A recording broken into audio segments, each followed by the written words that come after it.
ಇವತ್ತಿನ ದಿವಸ ಅದು ಕೂಡ ಶ್ವೇತಾಶ್ವಗಳು, ಬಿಳಿಯ ಅಶ್ವಗಳನ್ನು ನಾವು ಕರೆಸಿ ಅಮ್ಮನ ಸನ್ನಿಧಾನದಲ್ಲಿ ಅಶ್ವ ಪೂಜೆಯನ್ನು ಮಾಡಿದ್ದೇವೆ.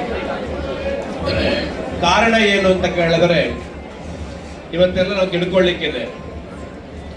ಬಹಳ ಪ್ರಾಚೀನ ಕಾಲದಲ್ಲಿ ಅಶ್ವಮೇಧ ಯಾಗ ಅಂತ ಮಾಡ್ತಾ ಇದ್ರು. ಅಶ್ವಮೇಧ ಯಾಗ ಅಂತ ಕೇಳಿದ್ರೆ ಕುದುರೆಗಳನ್ನು ಬಿಟ್ಟು ಬಿಡುವಂತ ಒಂದು ಯಜ್ಞವನ್ನು ಮಾಡಿ ಕುದುರೆಯನ್ನು ಬಿಟ್ಟು ಬಿಡುತ್ತಾರೆ. ಯಾರು ಆ ಕುದುರೆಯನ್ನು ಕಟ್ಟಿ ಹಾಕ್ತಾರೆ, ಕಟ್ಟಿ ಹಾಕಿದವನು ಯಜ್ಞ ಮಾಡಿದಂತಹ ವ್ಯಕ್ತಿಯೊಡನೆ ಯುದ್ಧಕ್ಕೆ ತಯಾರಿದ್ದಾನೆ ಅಂತ ಅರ್ಥ. ಅವನು ಯುದ್ಧಕ್ಕೆ ಹೋಗಿ ಆ ಕುದುರೆಯನ್ನವರನ್ನು ಸೋಲಿಸಿ ಬಿಡಿಸಿ ತಗೊಂಡು ಬರಬೇಕು ಅಂತ. ಇದು 1 ವರ್ಷದ ಯಾಗ.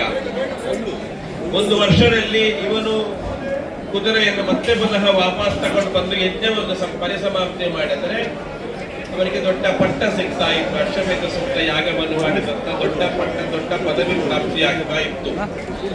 ದೊಡ್ಡ ವಿಜಯ ಯಾತ್ರೆ ಅಂತ ಆ ನಿಟ್ಟಿನಲ್ಲಿ ನಾವು ಇವತ್ತಿನ ದಿವಸ ಯಾಕೆ ಈ ಕುದುರೆಗಳನ್ನು ಪೂಜೆ ಮಾಡ್ತಾ ಇದ್ದೇವೆ ಅಂತ ಹೇಳಿದ್ರೆ, ಇವತ್ತು ನಾವು ಅಶ್ವಮೇಧ ಯಾಗವನ್ನು ಮಾಡ್ತಾ ಇಲ್ಲ, ಯಾರ ತಪ್ಪು ತಿಳ್ಕೊಳ್ಬೇಡಿ. ಇವತ್ತು ಅಶ್ವಮೇಧ ಸೂಕ್ತ ಯಾಗವನ್ನು ಮಾಡ್ತಾ ಇದ್ದೇವೆ. ಅಶ್ವಗಳನ್ನೇ ದೇವತೆಯಾಗಿ ಉಳ್ಳಂತಹ ಒಂದು ಸೂಕ್ತ ಇದೆ. ಹಲವಷ್ಟು ಬಾರಿ ಅಶ್ವಗಳೇ ದೇವತೆಗಳಾಗಿ ಬರತಕ್ಕಂತಹ ಸೂಕ್ತ ಅದು. ಆ ಸೂಕ್ತಗಳಲ್ಲಿ ಅಶ್ವಗಳನ್ನು ಬಹಳಷ್ಟು ರೀತಿಯಲ್ಲಿ ಕೊಂಡಾಡುವಂತಹದ್ದು ಕೂಡ ಇರುವುದರಿಂದ 9 ಅಶ್ವಗಳನ್ನು ನಾವು ಇವತ್ತಿನ ದಿವಸ ಪೂಜಿಸಿದ್ದೇವೆ. ಇವತ್ತು ನಾವು ಅಶ್ವಗಳನ್ನು ಪೂಜಿಸಿ ಬಿಡುವಂತಹದ್ದು, ಕಟ್ಟಿ ಹಾಕುವಂತಹದ್ದು ಯಾರು ಅಂತ ಬೇಕಲ್ವ.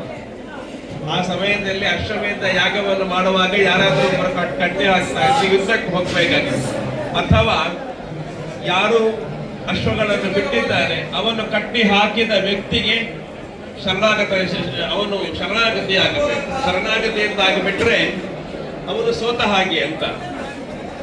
ಹಾಗೆ ಇವತ್ತಿನ ದಿವಸ ನಾವು 9 ಅಶ್ವಗಳನ್ನು ಕಟ್ಟಿ ಇವತ್ತು ನಾವು ಬಿಡ್ತಾ ಇದ್ದೇವೆ.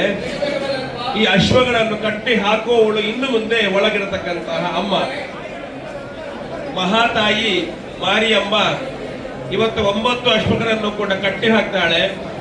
ನಾವು ಅವಳೊಂದಿಗೆ ಯುದ್ಧ ಮಾಡುವ ಹಾಗಿಲ್ಲ. ನಾವೆಲ್ಲರೂ ಒಟ್ಟಾಗಿದ್ದೀವಿ. ನಮ್ಮ ಕುದುರೆಗಳನ್ನು ನೀನು ಕಟ್ಟಿ ಹಾಕಿದ್ದೀಯಾ, ನಾವೆಲ್ಲ ಸೋತಿದ್ದೇವೆ, ನಾವು ನಿನಗೆ ಶರಣಾಗತರಾಗ್ತೇವೆ ಅಂತ ನಾವೆಲ್ಲರೂ ಇವತ್ತು ಅಮ್ಮನಿಗೆ ಶರಣಾಗಲಿಕ್ಕೆ ಉಂಟು.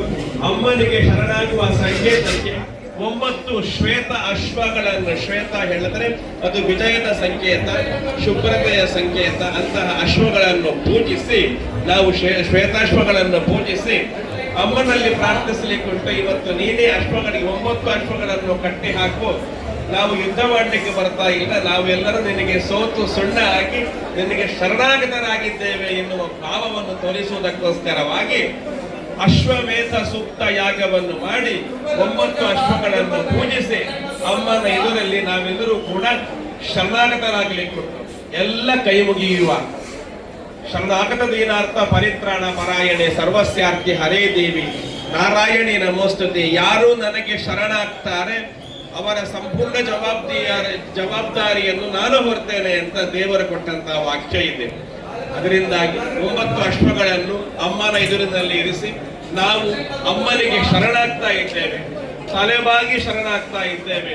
ನಮ್ಮೆಲ್ಲರ ಬದುಕಿನ ಶರಣಾಗುವಿಕೆ ಏನಿದ್ರೂ ಕೂಡ ಅದು ತಾಯಿಯಲ್ಲಿ ಆ ನಿಮಿತ್ತದಲ್ಲಿ ತಾಯಿಗೆ ಶರಣಾಗದೇ ಇರತಕ್ಕಂತಹ ವ್ಯಕ್ತಿ ಅವನು ಮಗನಾಗಲಿಕ್ಕೆ ಸಾಧ್ಯ ಇಲ್ಲ. ನಾವೆಲ್ಲರೂ ಕೂಡ ತಾಯಿಯ ಮಕ್ಕಳಾಗಿರುವುದರಿಂದ 9 ಶ್ವೇತಾಶ್ವಗಳ ಎದುರಿನಲ್ಲಿ ನಾವೆಲ್ಲರೂ ಕೂಡ ಒಟ್ಟಾಗಿ ತಾಯಿಗೆ ಶರಣಾಗ್ತಾ ಇದ್ದೇವೆ ಅಂತ ಹೇಳ್ತಾ ಅಶ್ವಮೇಧ ಸೂಕ್ತ ಯಾಗದ ನಿಮಿತ್ತವಾಗಿ 9 ಅಶ್ವಗಳನ್ನು ಜೀವಂತವಾಗಿ ಪೂಜಿಸಿದ್ದೇವೆ. ಆ ತಾಯಿ ಅನುಗ್ರಹಿಸಬೇಕು. ಅಶ್ವ ಆದಷ್ಟು ಶೀಘ್ರದಲ್ಲಿ ಓಡುವಂತಹ ಪ್ರಾಣಿಯಾಗ್ತದೆ. ಪ್ರಾಣಿ ಸಂಕುಲದಲ್ಲಿ ಅಶ್ವದಷ್ಟು ವೇಗವಾಗಿ ಧರಿಸುವಂತಹ ಇನ್ನೊಂದು ಪ್ರಾಣಿ ಇಲ್ಲ. ನಮ್ಮ ಬದುಕು ಅಷ್ಟು ವೇಗದಲ್ಲಿ ಓಡಬೇಕು, ನಮ್ಮ ದೇವಸ್ಥಾನವು ಅಷ್ಟು ವೇಗದಲ್ಲಿ ನಡೆಯಬೇಕು. ಇಲ್ಲಿ ಬರುವಂತಹ ಎಲ್ಲ ವ್ಯಕ್ತಿಗಳ ಬದುಕು ಕೂಡ ಒಳ್ಳೆಯ ವೇಗದಲ್ಲಿ ನಡೆಯಲಿ ಅಂತ ನಾವು ಅಶ್ವಗಳ ಎದುರಿನಲ್ಲಿ ಹಯಗ್ರೀವ ದೇವರನ್ನು ಸ್ಮರಣೆ ಮಾಡ್ತಾ ನಾವೆಲ್ಲರೂ ಒಟ್ಟಾಗಿರ್ತಿಕೊಂಡು ಕೈ ಮುಗಿದು ಶ್ರದ್ಧೆಯಿಂದ ಪ್ರಾರ್ಥಿಸಿಕೊಳ್ಳುವಂತಹ ಹಯಗ್ರೀವಾಯ ನಮಃ ಪ್ರಾರ್ಥನಾ ಸಮರ್ಪಯಾಮಿ. ಗೋವಿಂದ ಗೋವಿಂದ.